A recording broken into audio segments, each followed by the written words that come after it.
Ну, мы давно ждали этого голосования. Домой всегда, как говорят, хоть хочется. Ну, а там как будет.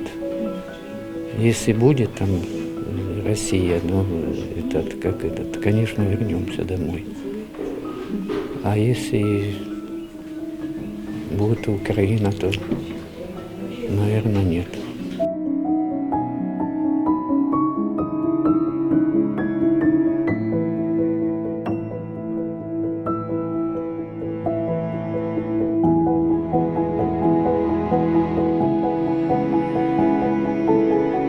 Я думаю, что какая-то будет защита, какая-то будет надежда, так как нам там нелегко было.